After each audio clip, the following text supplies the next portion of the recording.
اعوذ باللہ السمیع العلیم من الشیطان الرجیم بسم اللہ الرحمن الرحیم رب اشرح لی صدری ویسر لی امری واحلل عقدۃ من لسانی ویفقہوا قولی رب یسر ولا تؤثر وتمم بالخیر وبک نستعین رب زدنی علما۔ السلام علیکم ورحمۃ اللہ وبرکاتہ۔ الحمدللہ ہم سورہ نساء کا ترجمہ و تفسیر کر رہے ہیں۔ 101 آیات کا ترجمہ و تفسیر الحمدللہ ہم کر چکے ہیں۔ آج کا سبق آیت نمبر 102 سے دیکھیے۔ اعوذ باللہ من الشیطان الرجیم وَإِذَا كُنْتَ فِيهِمْ فَأَقَمْتَ لَهُمُ الصَّلَاةَ فَلْتَقُمْ طَائِفَةٌ مِّنْهُمْ مَعَكَ وَلْيَأْخُذُوا أَسْلِحَتَهُمْ وَإِذَا اور اذا جب كُنْتَ کن ہوتا آپ ہوں فیہم فی میں ہم ان میں فَأَقَمْتَ پس اقم قائم کریں تا آپ پس آپ قائم کریں لہم لا کے لیے ہم ان کے لیے الصلاۃ نماز فلتکم پس لا چاہیے کہ تکم کھڑی ہو طائفتن ایک جماعت منہم من سے ہم ان میں سے ما کما ساتھ کا آپ کے ساتھ ولیأخذوا و اور لا چاہیے کہ یأخذوا وہ لے لیں اسلحتہم اسلحہ ہتھیار ہم ان کے اپنے ہتھیار فَإِذَا سَجَدُوا پس اذا جب سجدوا سجدہ کر لیں فَلْيَكُونُوا پس لا چاہیے کہ یکونوا وہ ہو جائیں من ورائکم من سے ورائے پیچھے کم تمہارے پیچھے وَلْتَأْتِ و اور لا چاہیے کہ تأتی آئے طائفتن جماعت اخرى دوسری جماعت آئے لم یصلوا لم نہیں یصلوا نماز پڑھی جس نے نماز نہیں پڑھی فَلْيُصَلُّوا پس لا چاہیے کہ یصلوا نماز پڑھیں ما ساتھ کا آپ کے ساتھ وَلْيَأْخُذُوا اور لا چاہیے کہ یأخذوا لے لیں حذرہم بچاؤ ہم اپنا اسلحتہم اور اسلحہ ہتھیار اسلحہ ہم اپنا اسلحہ لے لیں اپنے ہتھیار لے لیں ود چاہتے ہیں الذین وہ لوگ جو کفر کیا وہ لوگ جنہوں نے کفر کیا کافر لو کاش تغفلوا تم غافل ہو ان اسلحتکم ان سے اسلحہ ہتھیار کم اپنے ہتھیاروں سے و امتیاتکم و اور امتیا سامان کم اپنے سامان سے فیمیلون پس یمیلون وہ جھک پڑیں وہ حملہ کر لیں علیکم علا پر کم تم پر میلتن جھکنا حملہ کرنا واحدتن ایک ہی بار میں وہ آپ پر حملہ کر دیں ولا جناح علیکم و اور لا نہیں جناح گناہ علا پر کم تم پر اور تم پر کوئی گناہ نہیں ہے ان کان بکم اذن ان اگر کان ہو بک ساتھ کم تمہارے ساتھ یعنی تمہیں اذن کوئی تکلیف من مطر من سے مطر بارش میں سے او کن تم او یا کن ہو تم یا تم ہو مرضى مریض بیمار ان کے تضعوا تم رکھو تم اتار رکھو اسلحتکم اسلحہ ہتھیار کم اپنے ہتھیار وخذوا اور خذو لے لو حذرکم حذر بچاؤ کم اپنا بچاؤ ان اللہ بے شک اللہ اعد تیار کیا ہے للکافرین کے لیے کافروں کے لیے عذاباً عذاب مہیناً اہانت والا ذلت والا فَإِذَا كُنْتَ فِيهِمْ اور جب آپ ان میں ہوں فَأَقَمْتَ لَهُمُ الصَّلَاةَ پھر آپ ان کے لیے نماز کو قائم کریں فَلْتَقُمْ طَائِفَةٌ مِّنْهُمْ مَعَكَ تو چاہیے کہ ایک جماعت ان میں سے آپ کے ساتھ ہو جائے وَلْيَأْخُذُوا أَسْلِحَتَهُمْ اور چاہیے کہ وہ لے لیں اپنا اسلحہ فَإِذَا سَجَدُوا پس جب وہ سجدہ کر لیں فَلْيَكُونُوا مِن وَرَائِكُمْ تو ہو جائیں وہ آپ کے پیچھے وَلْتَأْتِ طَائِفَةٌ أُخْرَىٰ اور چاہیے کہ دوسری جماعت آ جائے لم یصلوا جس نے نماز نہیں پڑھی فلیصلوا معک پس وہ نماز پڑھ لیں آپ کے ساتھ ویأخذوا حذرہم اور چاہیے کہ وہ اپنا بچاؤ ساتھ لے لیں واسلحتہم اور اپنا اسلحہ اور اپنا بچاؤ اپنے ساتھ اٹھائے رکھیں ود الذین کفروا لو تغفلون عن اسلحتکم چاہتے ہیں وہ لوگ جنہوں نے کفر کیا ہے کہ کہیں تم غافل ہو جاؤ اپنے ہتھیاروں سے وامتیاتکم اور اپنے سامان سے فیمیلون علیکم میلۃ واحدۃ تو حملہ کر لیں تم پر ایک بار میں ہی حملہ کرنا ولا جناح علیکم ان کان بکم اذن اور تم پر کوئی گناہ نہیں ہے اگر تمہیں کوئی تکلیف ہو من مطر او کنتم مرضی بارش کی وجہ سے یا تم میں کوئی مریض ہو ان تضعوا اسلحتکم کہ تم رکھو اپنا اسلحہ وخذوا حذرکم اور لے لو اپنا بچاؤ ان اللہ اعد للکافرین بے شک اللہ نے تیار کر رکھا ہے کافروں کے لیے عذابا مہینہ ذلت والا عذاب۔ اور اے پیغمبر جب تم ان مجاہدین کے لشکر میں ہو اور ان کو نماز پڑھانے لگو تو چاہیے کہ ان کی ایک جماعت تمہارے ساتھ مسلح ہو کر کھڑی رہے، جب وہ سجدہ کر چکیں تو پرے ہو جائیں، پھر دوسری جماعت جس نے نماز نہیں پڑھی ان کی جگہ آئے اور ہوشیار اور مسلح ہو کر تمہارے ساتھ نماز ادا کریں۔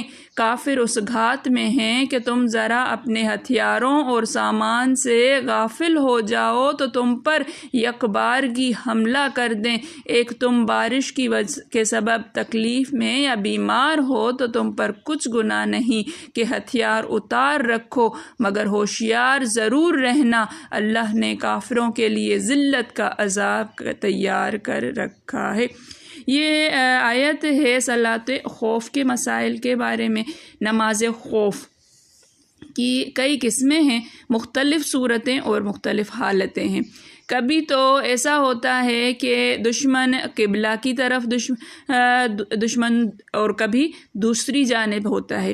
نماز بھی کبھی 4 رکعت ہوتی ہے، کبھی 3 رکعت ہوتی ہے، جیسے مغرب اور فجر کی 2 صلاۃ سفر۔ کبھی نماز جماعت سے ادا کرنی ممکن ہوتی ہے، کبھی لشکر اس طرح باہم گتھے ہوئے ہوتے ہیں کہ نماز با جماعت ممکن ہی نہیں ہوتی، بلکہ الگ الگ قبلہ کی طرف اور غیر قبلہ کی طرف پیدل اور سوار جس طرح ممکن ہو پڑھی جاتی ہے۔ بلکہ ایسا بھی ہوتا ہے جو جائز بھی ہے کہ دشمنوں کے حملوں سے بچتے بھی جائیں، ان پر برابر حملے بھی کرتے جائیں اور نماز بھی ادا کرتے جائیں۔ ایسی حالت میں صرف 1 رکعت ہی نماز پڑھی جاتی ہے، جس کے جواز میں علماء کا فتویٰ ہے۔ اس کے اندر بہت زیادہ جو ہے وہ دلائل دیے گئے ہیں 1 رکعت کے اوپر کہ 1 رکعت کافی ہے، کچھ کہیں کہ 2 رکعتیں ہونی چاہیے، اچھی خاصی اس کے اندر بحث ہے۔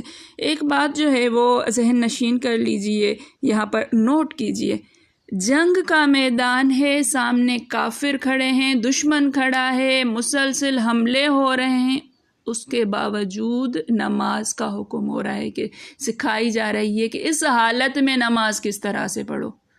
نماز کو چھوڑنا نہیں ہے، دشمن سامنے ہے، حملے ہو رہے ہیں، تیر آ رہے ہیں، نیزے آ رہی ہیں، گولیاں چل رہی ہیں، توپیں چل رہی ہیں، نماز نہیں چھوڑنی ہے۔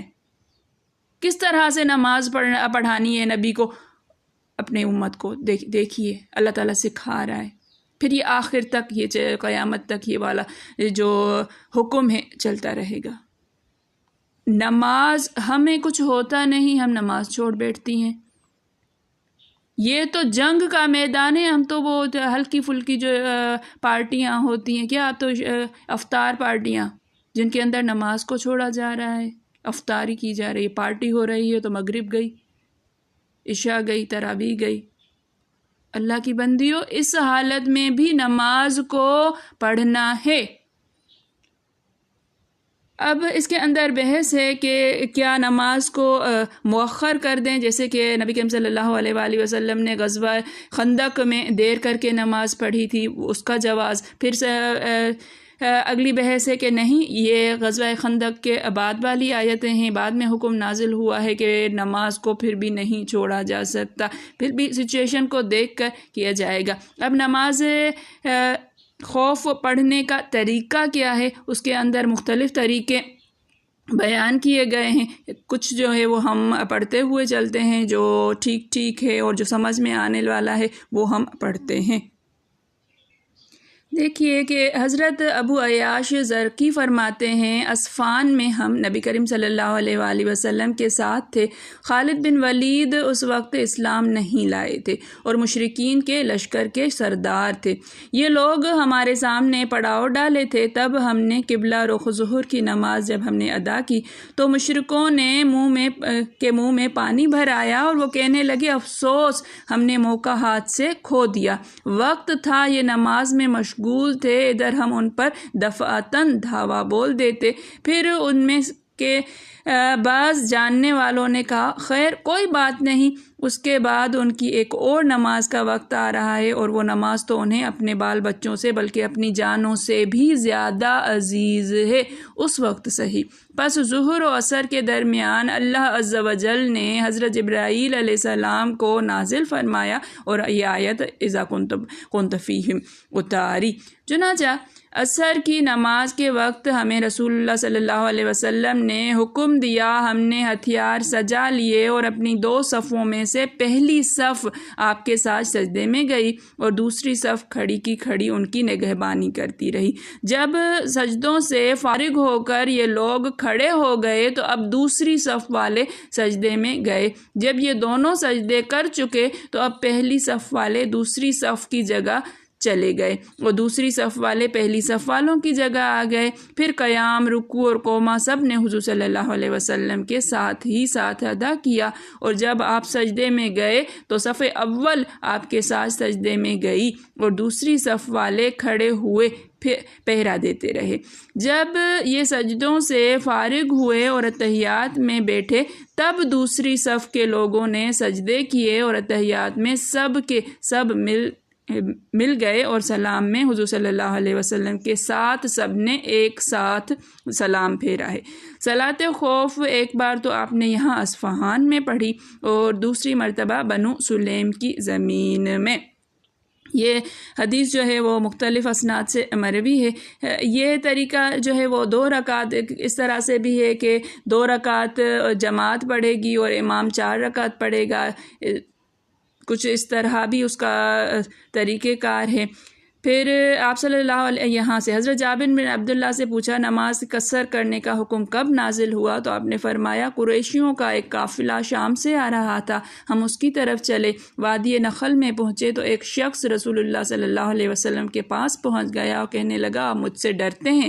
آپ نے فرمایا نہیں۔ اس نے کہا آپ کو مجھ سے اس وقت کون بچا سکتا ہے؟ آپ نے فرمایا اللہ مجھے تجھ سے بچا لے گا۔ پھر تلوار کھینچ لی اور ڈرایا دھمکایا، پھر کوچ کی منادا ہوئی اور آپ ہتھیار سجا کر چلے۔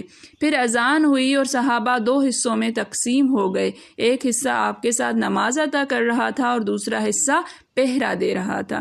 جو آپ کے متصل تھے وہ 2 رکعت آپ کے ساتھ پڑھ کر پیچھے والوں کی جگہ چلے گئے اور پیچھے والے اب آگے بڑھ آئے اور ان اگلوں کی جگہ کھڑے ہو گئے۔ انہیں بھی حضور صلی اللہ علیہ وآلہ وسلم نے 2 رکعت پڑھائی، پھر سلام پھیر دیا۔ حضور صلی اللہ علیہ وآلہ وسلم کی 4 رکعت ہوئیں اور سب کی 2 رکعتیں ہوئیں۔ اللہ تعالیٰ نے نماز کی کمی کا اور ہتھیار لیے رہنے کا حکم نازل فرمایا۔ اب یہ جو شخص تلوار تانے رسول اللہ صلی اللہ علیہ وآلہ وسلم پر حملہ آور ہوا تھا یہ دشمن کے قبیلے میں سے تھا، اس کا نام غورس بن حارث تھا۔ جب اس نے اللہ کا نام لیا تو جب آپ صلی اللہ علیہ وآلہ وسلم نے اللہ کا نام لیا تو اس کے ہاتھ سے تلوار چھوٹ گئی۔ آپ نے تلوار اپنے ہاتھ میں لے لی اور اس سے کہا اب تو بتا کہ تجھے کون بچائے گا؟ تو وہ معافی مانگنے لگا کہ مجھ پر آپ رحم کیجئے۔ آپ نے فرمایا کیا تو اللہ کے ایک ہونے کی اور میرے رسول ہونے کی شہادت دیتا ہے؟ اس نے کہا یہ تو نہیں، ہاں میں اقرار کرتا ہوں کہ آپ سے لڑوں گا نہیں اور ان لوگوں کا ساتھ نہیں دوں گا جو آپ سے برسرے پیکار ہوں۔ آپ نے اسے معافی دے دی صلی اللہ علیہ وآلہ وسلم۔ جب یہ اپنے قبیلے والوں میں آیا تو کہنے لگا روئے زمین پر حضور صلی اللہ علیہ وآلہ وسلم سے بہتر کوئی شخص نہیں۔ اور روایت میں ہے کہ حضرت جابر سے پوچھا کہ سفر میں جو 2 رکعت ہیں کیا یہ قصر کہلاتی ہیں؟ آپ نے فرمایا یہ پوری نماز ہے، قصر تو بوقت جہاد 1 رکعت ہے۔ پھر صلاۃ خوف کا اسی طرح سے ذکر کیا۔ اس میں بھی یہ ہے کہ آپ کے سلام کے ساتھ آپ کے پیچھے والوں نے اور ان لوگوں نے سلام پھیرا اور اس میں دونوں حصے فوج کے ساتھ ایک ایک رکعت پڑھنے کے بیان میں، بس ایک ایک رکعت ہے۔ کچھ نے کہا ہے کہ ایک ایک رکعت پڑھی جائے گی، مطلب ٹوٹل 2 ہوں گی، ایک صف ایک ایک رکعت پڑھے گی، اور کچھ نے کہا ہے کہ 2 رکعت پڑھی جائیں گی۔ یہ ہے صلاۃ خوف۔ اپنی نمازوں کی حفاظت کیجیے، نماز کسی حال میں بھی معاف نہیں ہے۔ ہم سے جو سوال ہوگا سب سے پہلے نماز کا سوال تو اللہ تعالیٰ کریں گے، ہم وہاں پہ جواب جو ہم سے ہو پڑا، لیکن اللہ اور ہم بندوں کے درمیان جو تعلق ہے، ہمارا جو ایک مضبوط تعلق ہے، وہ نماز کے ذریعے سے ہی ہے تو ہے۔ ہمارا کھڑا ہونا، ہمارا جھکنا، ہمارا سجدے میں گر پڑنا، ہماری پیشانی سے زمین سے لگنا، ہمارا ناک رگڑنا اپنے اللہ کے سامنے، اپنے رب کے ہونے کی ہم 5 وقت جو گواہی دیتی ہیں، کس قدر محبت والا، کس قدر وہ جذباتی، کس قدر وہ کیا احساس ہوتا ہے، کیا وہ وقت ہوتا ہے، اس کو محسوس کیجئے۔ اپنے رب سے تعلق جوڑیے، نماز کو مت چھوڑیے، نمازیں اپنی ضائع مت کیجئے۔ اللہ تعالیٰ آسانی کا معاملہ فرمائے۔ میرے پڑھانے میں، آپ کے پڑھنے میں، میرے سمجھانے میں، آپ کے سمجھنے میں کوئی غلطی، خطا، بھول چوک ہو گئی ہو تو میں اللہ کے حضور میں توبہ کرتی ہوں اور معافی کی خواستگار ہوں۔ ربنا تقبل منا انک انت السمیع العلیم۔ السلام علیکم ورحمۃ اللہ وبرکاتہ۔